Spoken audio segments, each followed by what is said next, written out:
लोग कहते हैं कि जंगल शांति देने वाली जगह है, एक ऐसी जगह जहां हम भाग कर जा सकते हैं, प्रकृति के करीब जा सकते हैं और बस सुकून पा सकते हैं।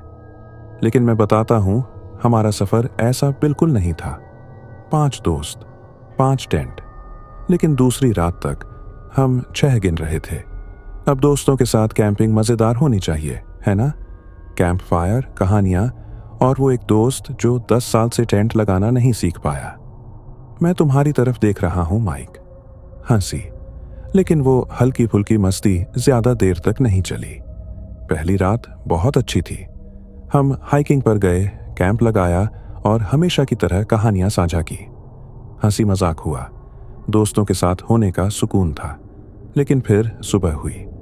हम अपना सामान समेट रहे थे जब किसी ने पूछा, ग्रुप फोटो में छठा व्यक्ति कौन है? हम सब ने इसे हंसी में उड़ा दिया। शायद ये रोशनी का असर था, है ना? या फिर कोई साया। लेकिन उसी रात कुछ हुआ। जैसे ही सूरज डूबा, हम फिर से आग के पास इकट्ठा हुए। सब कुछ सामान्य लग रहा था। लकड़ियों के जलने की आवाज, हवा की धीमी फुसफुसाहट। लेकिन जब हमने भूतों की कहानियां सुनानी शुरू की तो मैंने कुछ महसूस किया। हर बार जब कोई लकड़ी लेने या अपने टेंट को चेक करने के लिए उठता तो मैं स्वाभाविक रूप से गिनता, 1, 2, 3, 4, 5, 6।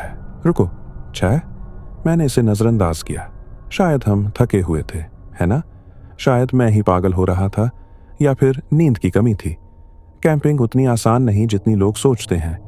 और रात के 3 बजे जंगल में पेशाब करने जाना, इसका तो जिक्र भी मत करो। लेकिन तीसरे दिन तक हम इसे नजरअंदाज नहीं कर सके। हर बार जब हम इकट्ठा होते, कोई कहता, रुको, हम तो 5 ही थे ना? हम गिनते, और हाँ, हमेशा एक अतिरिक्त महसूस होता। लेकिन वहां कोई अतिरिक्त व्यक्ति नहीं था, बस साए, बस उलझन।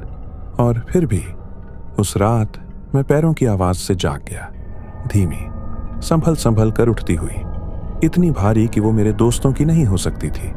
मैं हिल भी नहीं पाया। वो आवाज मेरे टेंट के ठीक बाहर आकर रुक गई। जब मैंने अपने दोस्तों को बताया तो किसी ने मेरी बात पर विश्वास नहीं किया। लेकिन अगली सुबह जब हम उठे तो हमने कुछ ऐसा देखा जिसे हम समझा नहीं सके। बड़े पैरों के निशान जो कैंप फायर तक गए थे। लेकिन अजीब बात यह थी, वो वापस जाने के निशान नहीं थे, बस वहीं खत्म हो गए। अब अगर तुम मेरी जगह होते तो क्या करते? सामान बांधकर वापस चले जाते या फिर इसे अपनी कल्पना मानकर नजरअंदाज करते? काश मैं कह सकता कि हमने ऐसा किया, लेकिन हम रुके रहे और यही हमारी सबसे बड़ी गलती थी।